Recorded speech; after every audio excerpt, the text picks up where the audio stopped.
Une grosse session, enfin un cycle de 5 sessions donc qui va durer 2 heures, qui, donc comme on vous l'a dit en introduction, qui sont des sessions de découverte de l'agilité. Donc on va essayer de vous faire découvrir à partir de ces 5 sessions l'agilité dans sa globalité. Alors là, il va y avoir une première session qui va vous faire une introduction à l'agilité. On va parler beaucoup de principes, de valeurs agiles, et ensuite on ira donc, parmi 4 sessions d'environ 20 minutes chacune. On va parler de Scrum, de XP, de Lean et de Kanban. Donc une première introduction sur l'agilité, sur les valeurs et les principes. Alors avant de commencer, je vais introduire un petit peu toute l'équipe. Donc je m'appelle Jérôme Avoustin, je fais partie de l'équipe d'organisation. Il y aura Sylvain Frissé que vous avez vu ce matin, Gilbert Benoît qui va vous présenter Lean et Kanban, donc Sylvain vous présenter XP, et puis on a Claire qui va nous présenter Scrum.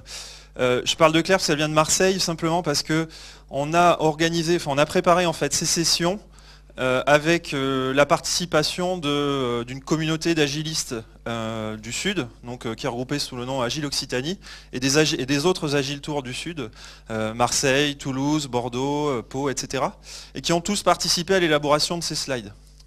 Donc on remercie en fait tous ceux qui ont justement participé à cette élaboration.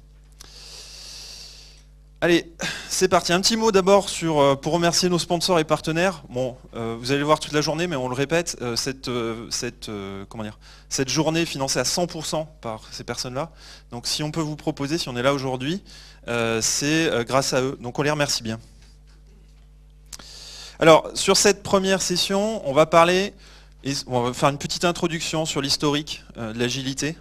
Et puis on va rentrer, le cœur de la session, on va parler de principes et de valeurs. Donc je ne vais pas vous parler d'itération, de review, de rétrospective, c'est des mots de PO, de Scrum Master. Ça ne va pas être le sujet de cette première session, on en parlera dans les sessions Scrum, dans les sessions XP, etc. Et puis, quand même, essayer de vous montrer ce qu'on peut essayer d'avoir comme bénéfice avec l'agilité.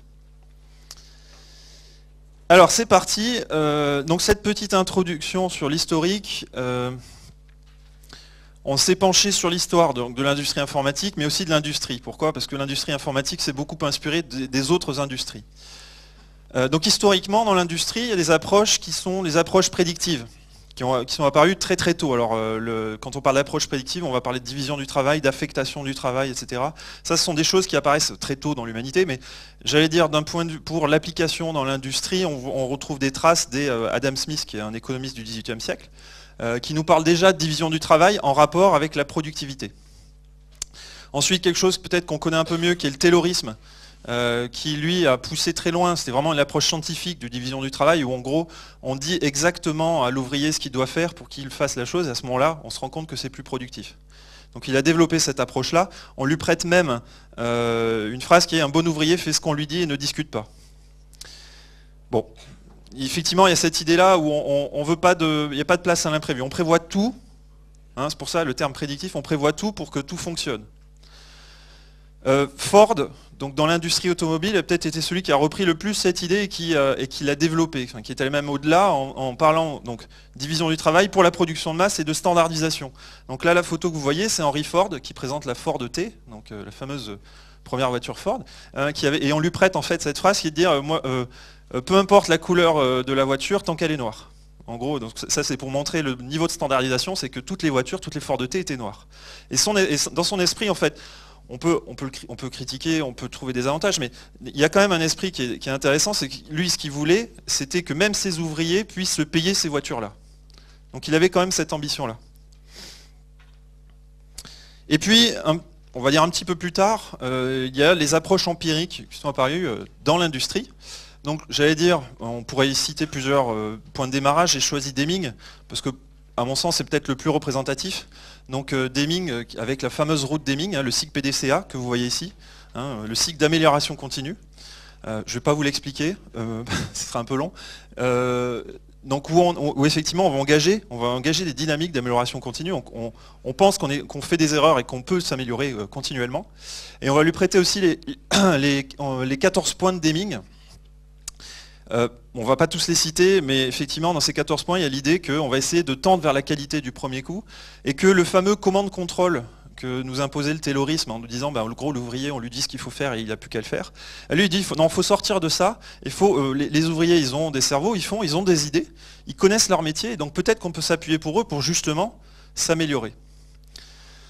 Alors, on a parlé de Ford tout à l'heure dans l'industrie automobile, on va parler de Toyota, parce que Toyota s'est énormément appuyé sur Deming pour développer en fait son business. Et il est parti des années 50, après guerre mondiale, de bombes nucléaires sur le Japon, en devenant 50 ans ou 60 ans plus tard, le numéro 1 mondial de vente automobile. Donc, et aujourd'hui, il fait vraiment référence en la matière, tel point qu'on essaie de le copier, mais on a toujours un peu du mal à le faire vraiment.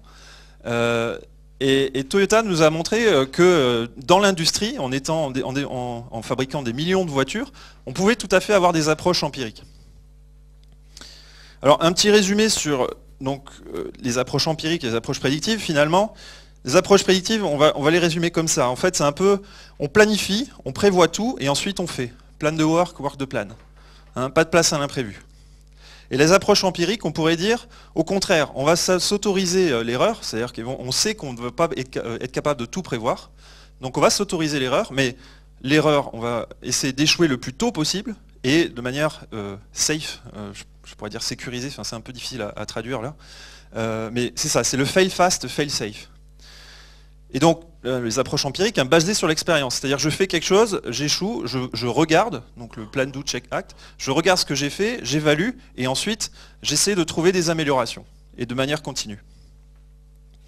Finalement, une des différences majeures, ça va être le droit à l'erreur. C'est-à-dire que dans les approches empiriques, on va s'autoriser à faire des erreurs. On le sait, parce qu'on n'est pas capable de tout prévoir. Ce sont deux approches, encore une fois. Alors l'industrie informatique là-dedans, c'est une industrie qui est plutôt récente, hein, enfin, je veux dire par rapport à l'automobile ou encore par rapport à la sidérurgie, on peut en citer d'autres, mais qui évolue très très vite. Et cette industrie, quand elle est née, elle s'est dit, tiens, on va s'appuyer sur des choses qui existent. Je résume, hein, je vais pas mais donc on s'est naturellement inspiré de toutes les approches prédictives. Donc il y a des choses qui sont créées avec le cycle en V, la cascade que vous connaissez peut-être. Le problème en fait de ces approches-là, c'est que industriellement, elles sont faites ou elles ont été pensées pour la production de masse. Je parlais de Ford tout à l'heure qui fabriquait que les mêmes Ford de la même couleur, donc vraiment l'aspect standardisation, sauf que dans le logiciel, il se trouve qu'à chaque fois vous pouvez faire 10 CRM dans votre vie, vous ne le ferez jamais de la même façon, parce que vous aurez appris des choses, jamais avec la même technologie, jamais avec les mêmes personnes, voilà, vous ne le ferez jamais exactement de la même façon. Donc il y a cette idée-là que, effectivement, est-ce que les approches prédictives qu'on veut appliquer à l'informatique, est-ce qu'elles sont vraiment adaptables. Donc c'est la question que se sont posées certaines personnes. Donc dans les années 80, il y a des approches empiriques qui ont commencé à apparaître dans l'industrie logicielle, avec donc des approches itératives, incrémentales, et c'est à partir de là qu'on va voir naître des méthodes qui vont se dire agiles. Alors justement, l'historique des méthodes agiles, donc on a parlé 80 premières approches empiriques. On va voir en fait un certain nombre de méthodes qui vont apparaître. Alors vous voyez Scrum de 95, XP 96, 99, on va le situer comme ça. Et puis il y en a d'autres, DSDM, ASD, qui ont beaucoup contribué à l'agile. Et puis un petit peu plus tard, on a des choses comme le Lean Software Development, donc dont on va parler aujourd'hui, le Kanban et Crystal Clear, pour ne citer que celle-là. Et donc, la date un peu marquante qui marque la naissance un peu de l'agile, c'est 2001. En 2001, il y a un certain nombre de personnes, d'ailleurs, qui sont à l'origine des méthodes dont on a parlé avant, qui sont rassemblées, qui se sont dit, mais attendez, on a des choses, on propose des choses, mais finalement, on a beaucoup de points communs. Donc, on va essayer d'en discuter. Et donc, ils se sont réunis, ils ont discuté, ils ont sorti ce qu'on appelle le manifeste agile, qui est vraiment la genèse de l'agile. Donc ce manifeste, comment il est construit? Il est disponible sur Internet. Vous aurez les slides en ligne, donc vous retrouverez l'adresse. Il est construit autour de 4 grandes valeurs et de 12 principes. Je vais vous les citer rapidement au moins les valeurs. Grosso modo, ce qu'on dit, c'est qu'on préfère, on va valoriser plus le fait de travailler, les individus et les interactions entre ces individus, plutôt que les processus et les outils. Deuxième valeur, je ne vais pas rentrer dans le détail, on va y rentrer après, un peu ensuite. Hein. On va plutôt privilégier le fait de faire développer le logiciel correctement et de faire en sorte qu'il marche plutôt que de passer du temps à faire de la documentation qui, elle, n'apporte finalement pas de valeur. On va aussi beaucoup travailler sur la collaboration avec le client pour être toujours en phase avec le besoin et avec la valeur qu'on doit produire, plutôt que de systématiquement mettre un contrat qui va être un mur qui peut créer une relation un peu perdant-perdant. Et puis l'adaptation au changement, on va se mettre dans une situation où on va toujours essayer de s'adapter au changement parce que le client va changer d'avis, parce que les conditions vont changer, et il y a des choses qui vont nous faire évoluer, et donc on préfère se mettre dans cette situation-là plutôt que de se mettre dans une situation où on applique un plan à la lettre. Donc ça c'est ce qui fait réellement l'agile. On va rentrer un petit peu plus dans le détail. Alors avant d'expliquer ce que ce n'est pas. Première chose, quand on va parler de la méthode agile, enfin peut-être que vous en avez entendu parler, en fait on ne peut pas réduire l'agile à une méthode, déjà parce que c'est pas une méthode, on va en parler après, mais donc voilà, ne réduisons pas l'agile à une méthode. Ce n'est pas non plus des méthodes. Alors on a vu qu'effectivement il y avait des approches qui étaient Scrum, XP, DSDM, tout ça qui sont des approches tout à fait, qu'on peut prendre out of the box hein, pour travailler, mais ce ne sont pas que des méthodes. On va le voir justement à travers les valeurs et les principes. C'est pas non plus une recette. Hein, on n'est pas dans une approche où, grosso modo, on sait le nombre d'œufs qu'on va devoir mettre, le temps de cuisson, et puis à la sortie, on a notre projet qui est tout fait. On n'a pas cette chose-là où on va tout nous décrire pour arriver au résultat. C'est pas non plus nouveau.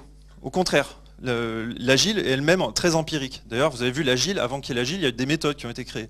Ces méthodes elles-mêmes, elles ont été créées de manière empirique, c'est-à-dire qu'on s'est rendu compte, ceux qui les ont créées se sont dit, mais tiens, il y a des choses qui marchent, on va essayer de faire ça, on va mettre un peu de formalisme, et c'est d'expérience qu'on a créé ces approches-là. Donc on n'a rien inventé. Ce n'est pas non plus révolutionnaire, ça ne va pas révolutionner votre vie, même si ça va peut-être avoir une conséquence sur votre façon de travailler, même potentiellement la culture d'entreprise. C'est pas une garantie de réussite. Vous avez votre projet qui est en échec, vous dites, ah ben j'ai entendu parler de l'agile, là je suis allé à l'agile tour, on va passer à l'agile, on va réussir. Non, c'est pas certain.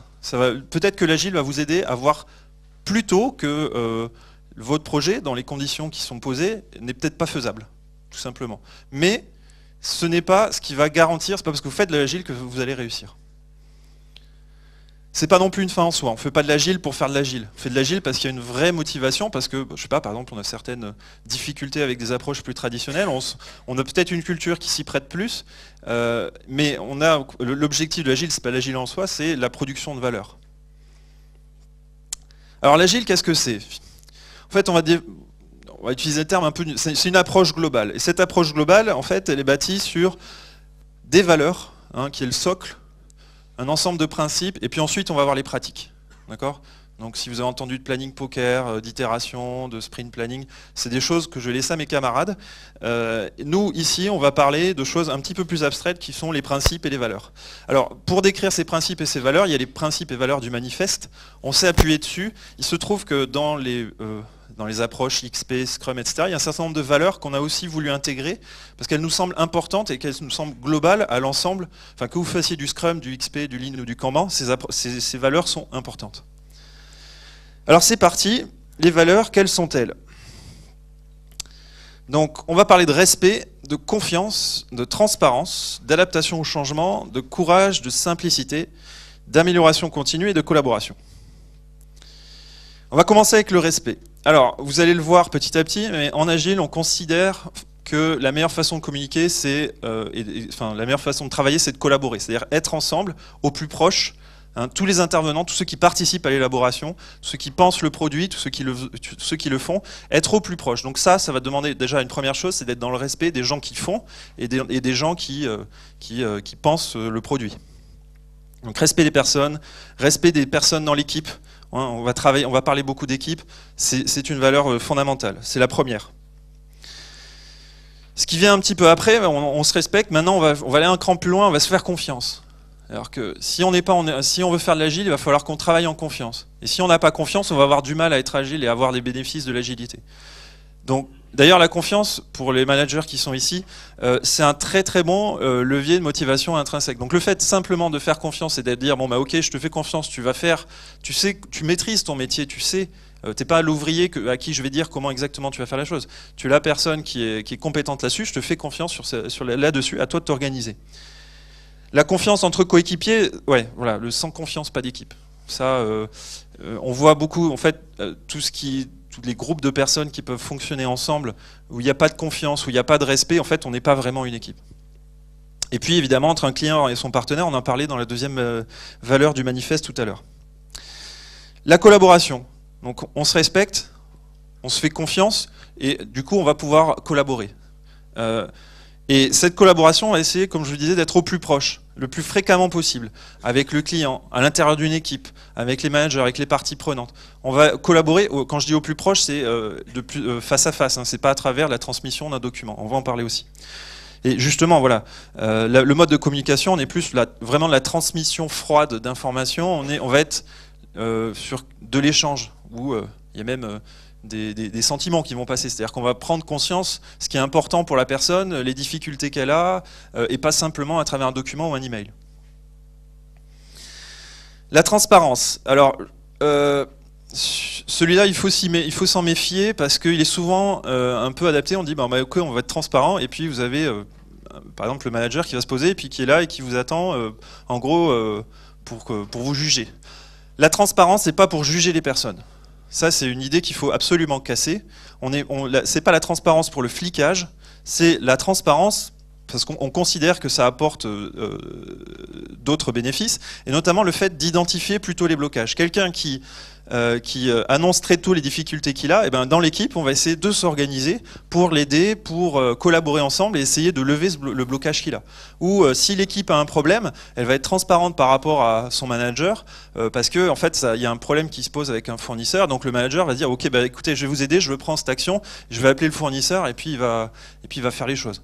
Donc on est dans cette idée-là de s'entraider, de collaborer et de s'adapter. La simplicité, c'est aussi une valeur un peu difficile. C'est peut-être, à mon sens, la plus compliquée à appréhender, parce qu'on a une façon, par exemple, d'envisager les projets où on dit on voit l'ensemble du projet, et puis on ne fait pas de distinction entre on va faire quelque chose de très ambitieux tout de suite. Alors en agile, non. Au contraire, on va privilégier la simplicité. L'ambition, elle viendra plus tard. Itérativement, on va être de plus en plus ambitieux, et encore. Tout dépend des retours qu'on a, des feedbacks qu'on a par rapport à ça. Mais être le plus simple possible. Donc c'est un peu voilà, la fin du qui peut le plus, peut le moins. On est dans le juste ce qu'il faut, juste à temps. Ça, c'est agile. L'adaptation au changement. Alors, pour parler de l'adaptation au changement, j'ai utilisé une image. Donc imaginez que vous êtes un équipage qui part autour du monde, faire le tour du monde. Donc cet équipage, en fait, il sait qu'il part de Bretagne et puis qu'il doit faire le tour et puis revenir en Bretagne. Donc il a un objectif clair. Et il a, vous voyez là, le tracé, il a une idée du chemin qu'il a à prendre. Bah, vous imaginez que cet équipage, c'est votre équipe de développement qui va partir, qui va fabriquer, je sais pas moi, son portail web, et qui sait qu'il doit faire un portail web, qui a une vision de ce qu'il doit y avoir dans le portail web et qui sait à peu près la trajectoire qu'il va suivre. En fait, ce qui va se passer, c'est que pour le bateau, typiquement, lui, une fois qu'il a son idée, il va y avoir des conditions qui vont être plus ou moins favorables et qui vont lui permettre d'utiliser telle ou telle voie. Donc il va toujours viser l'objectif, mais en situation, il va peut-être utiliser une voie ou une autre, où il va être confronté à certains problèmes, il va y avoir un iceberg, où il va se tomber au milieu d'un cyclone, il n'y a plus de vent, et donc il va devoir réagir par rapport à ces événements. Ou éventuellement il sait qu'à tel endroit il va aller chercher des vents qui sont plus favorables, donc il va y aller. En agile, on est comme ça, c'est-à-dire qu'on va essayer de trouver les opportunités qui vont nous permettre d'être plus efficaces, ou essayer de gérer les situations, les difficultés quand elles se présentent. Et d'ailleurs, là ce sont deux exemples, là vous avez deux bateaux qui sont passés, alors ils sont passés à 2 ans d'intervalle, hein. Mais vous voyez en fait le bateau rose, on a l'impression qu'il emprunte un chemin qui est beaucoup plus long. En fait, c'est lui qui va le plus vite des deux, sur la trajectoire que vous voyez là. Pourquoi? Parce qu'il est allé, à un moment donné, chercher des opportunités qui lui permettaient d'aller plus vite. Donc c'est pas forcément parce qu'on prend une voie qui paraît plus longue qu'on n'est pas plus efficace. Mais les deux ont toujours le même objectif, vous voyez, toujours la même trajectoire qui va les faire remonter et atteindre l'objectif. L'amélioration continue. On a parlé d'approche empirique tout à l'heure, c'est au cœur de l'agile. On est dans l'agile, c'est dynamique. C'est-à-dire qu'on n'est pas on ne dit pas juste je fais de l'agile, on crée une dynamique où on va s'améliorer de manière continue. Et là, on va avoir des pratiques, on va en parler notamment dans Scrum, puis dans le Lean et dans le Kanban, qui vont nous permettre de nous adapter, de progresser dans notre façon de faire. Généralement, l'agile va pas vous fournir, comme je disais tout à l'heure, c'est pas une recette qui va vous dire comment il faut faire tout. Ça va être un cadre, ça va être un corpus de règles sur lesquelles on va se baser pour construire notre propre framework de pratiques qui est propre à notre contexte et à notre projet. Et oui, chose essentielle, hein, comme tout à l'heure, on va s'appuyer sur les gens qui font. C'est-à-dire que on va vous expliquer ça. Il y a les personnes qui se réunissent, qui réfléchissent aux problèmes qu'elles ont, et c'est elles-mêmes qui apportent des réponses. Et enfin, dernière valeur, le courage. Bon, il y a un certain nombre de choses. Hein. Peut-être que, je ne sais pas si vous avez vu à travers cette petite présentation tous les changements que ça peut induire. Ça va demander quand même un certain courage. Parfois, on se dit ah mais non, j'en ai marre. Bah, voilà, l'agile va vous demander allez, ok, on va être transparent, j'y arrive pas. Bah, allez, on va se forcer. En tout cas, on va essayer de se prendre en main et on va essayer d'être transparent parce qu'on sait que ça va nous apporter quelque chose. On sait qu'on va devoir s'adapter par rapport au retour que va nous faire le client. On sait qu'on va se tromper. Déjà, le fait d'accepter de se tromper, ça, c'est pas forcément évident. Ben, c'est quelque chose qui demande quand même du courage. Alors voilà pour les valeurs. On va présenter maintenant quelques principes qui sont effectivement issus du manifeste. Alors je vous ai dit, il y a 12 principes, on les a résumés là en quelques grands thèmes. Donc prioriser par la valeur, le feedback, le rythme soutenable, la communication face à face, la qualité intrinsèque, l'auto-organisation, livrer plus tôt et plus fréquemment et le management visuel. Donc j'en ai parlé un petit peu dans la simplicité. En agile, on se concentre d'abord sur ce qui a le plus de valeur. Si on pense, enfin bon, je vais prendre un peu l'équation simplifiée de la productivité. Hein.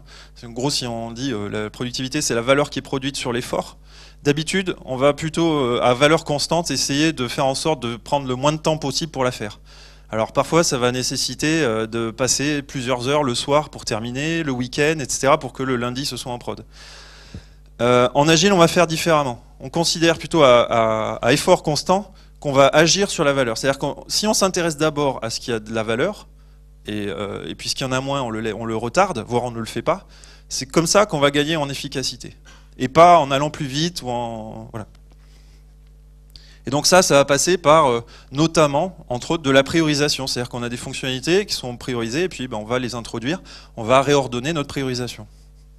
Enfin, pardon, on va réordonner notre liste de fonctionnalités.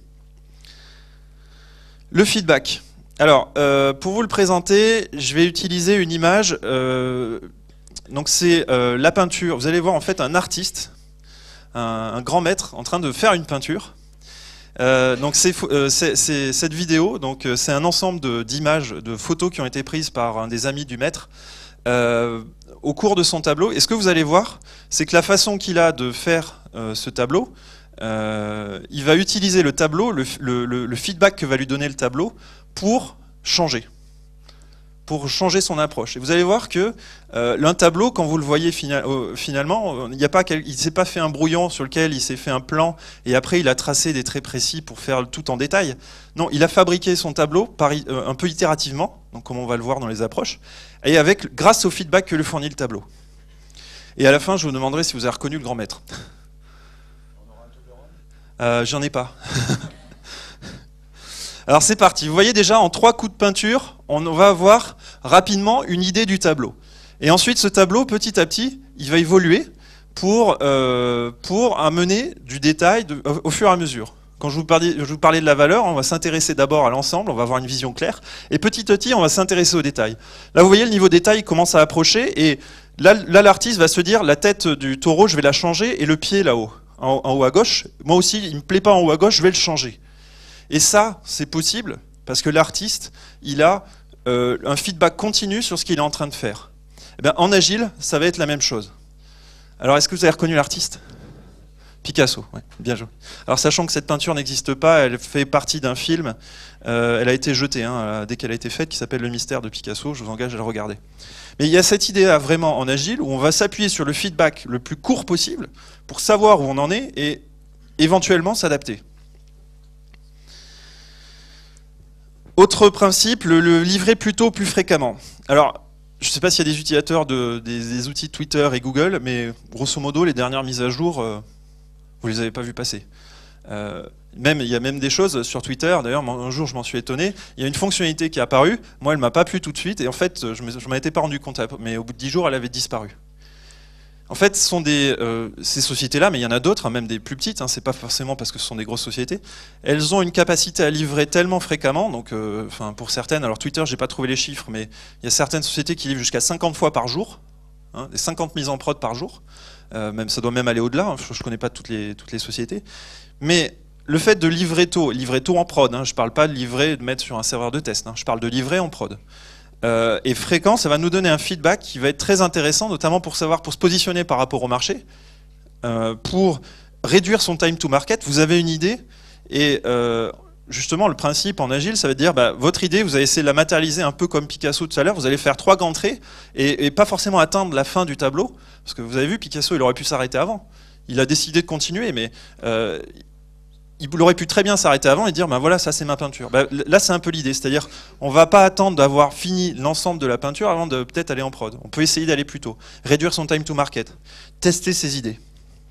Ça c'est agile. Autre principe, la qualité intrinsèque. Donc on a parlé d'adaptation au changement. Cette adaptation au changement, elle va être possible que si la qualité est au centre de vos préoccupations. Et la qualité au sens large. Quand on parle de qualité intrinsèque, c'est la qualité produit, avant tout. C'est pas est-ce que ça respecte bien la norme, c'est est-ce que mes outils marchent, est-ce qu'ils sont testés, est-ce qu'ils sont correctement codés, etc. Pourquoi? Parce que c'est grâce à cette qualité qu'on va pouvoir maîtriser le coût du changement. Je vais essayer de l'exposer là. Donc imaginons, ce que j'appelle coût du changement, c'est imaginons que vous avez une fonctionnalité à développer au début de la vie de l'application. Ce que vous voulez, c'est que si elle vous prend 2 jours au début de l'application, vous aimeriez qu'elle vous prenne aussi 2 jours dans 5-10 ans. Sauf que dans les faits, en fait, c'est un peu autre chose qui se passe.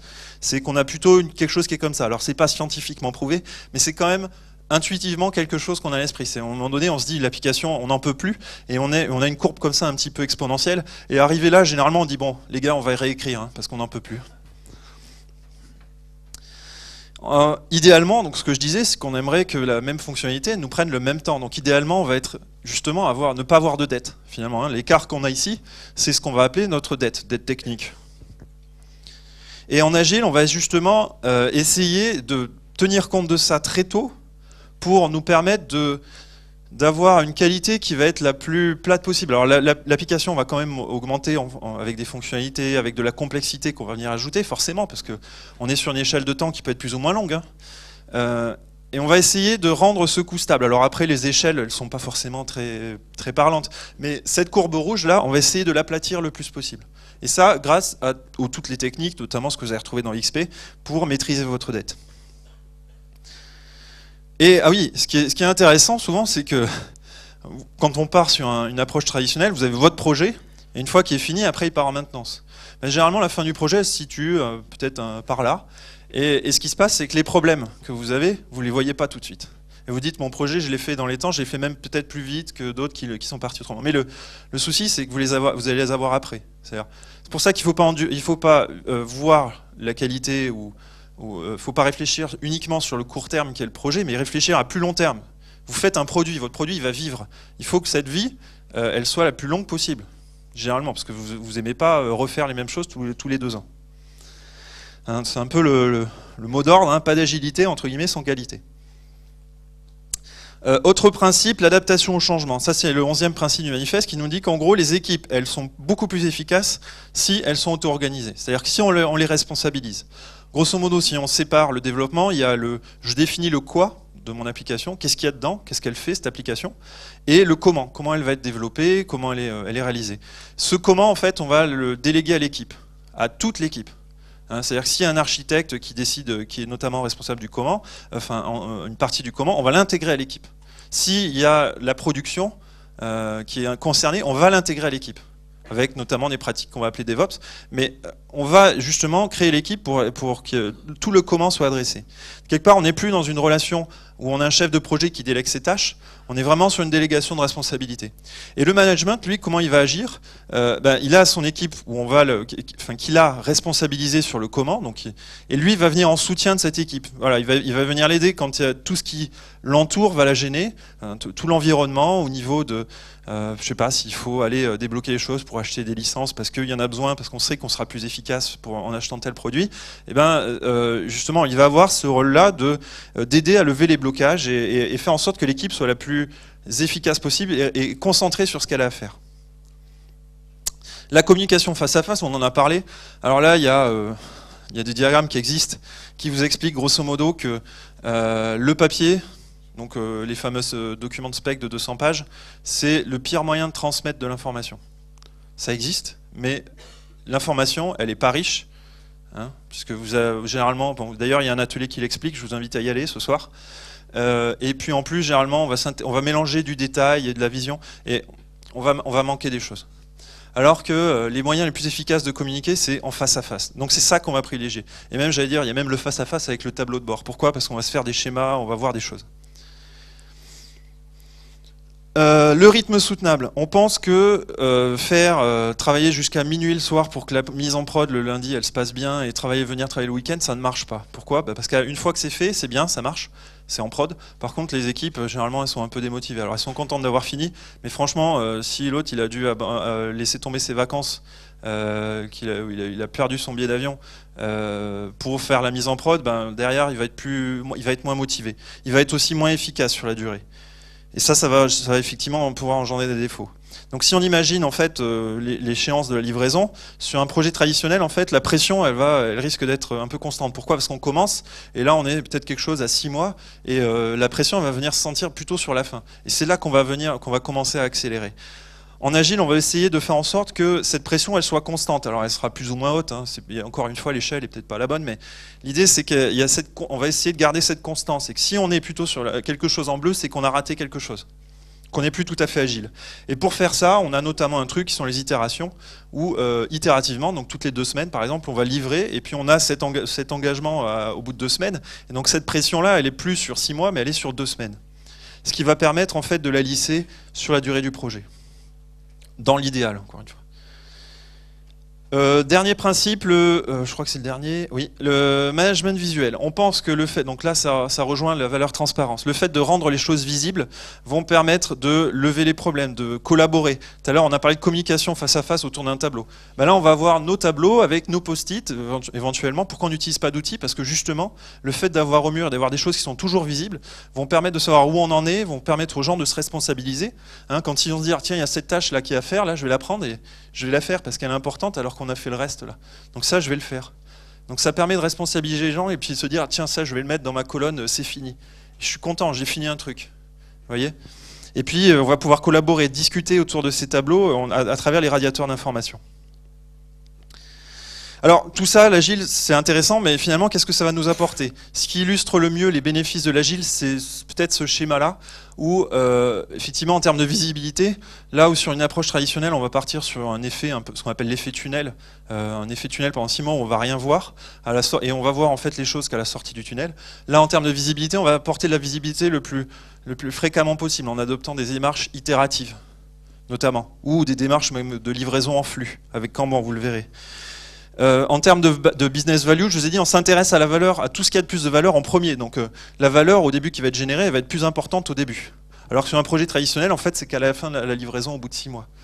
Sur la gestion des risques aussi, parce que le fait de livrer fréquemment, ça va nous apporter des informations, le fait de s'adapter par rapport à ce que voulait le client, de lui montrer, on va se rendre compte que les risques en termes de déviation par rapport aux besoins, notamment, vont être levés plus tôt. Et l'adaptabilité, en règle générale, on va essayer... alors ça, après, ça dépend effectivement de votre niveau de qualité, etc., de pas mal de choses, mais on va essayer d'être le plus adaptable possible. Alors, on pourrait donner aussi d'autres bénéfices. Alors, réduction des coûts par plus d'efficacité. Pas l'efficacité au sens où on va plus vite, mais l'efficacité au sens où on produit plus de valeur. C'est-à-dire ce qu'on a produit dans un temps identique a plus de valeur. Réduction du time to market, parce que justement on en a parlé, on va livrer fréquemment. Et puis l'alignement sur le marché, on va pouvoir tester nos idées et éventuellement s'adapter par rapport au marché qui est le nôtre. On va essayer, puisqu'on est si on a des niveaux de qualité importants, de pouvoir maîtriser, on va avoir la possibilité de maîtriser le sous-coût du changement. Et puis, si on a toujours ce niveau de qualité, on va aussi avoir tendance à allonger la durée de vie de nos applications, ce qui est intéressant. Après, donc tout ça, ce sont des critères économiques. On a aussi beaucoup de critères humains, hein, parce que l'agile, on va en parler. Enfin, on va terminer là-dessus, mais une des preuves qu'on est agile, c'est justement qu'on a des individus qui sont généralement plus responsabilisés, plus motivés, parce qu'on va les responsabiliser.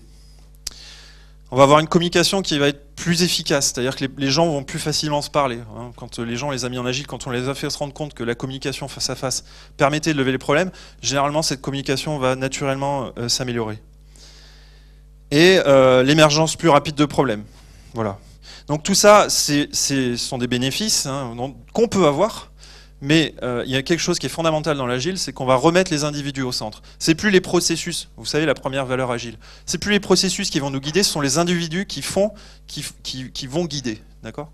Et donc ces individus, en fait, tous ces bénéfices, c'est possible, mais je ne pourrais pas vous les chiffrer parce que ça dépend des individus qui le mettent en œuvre.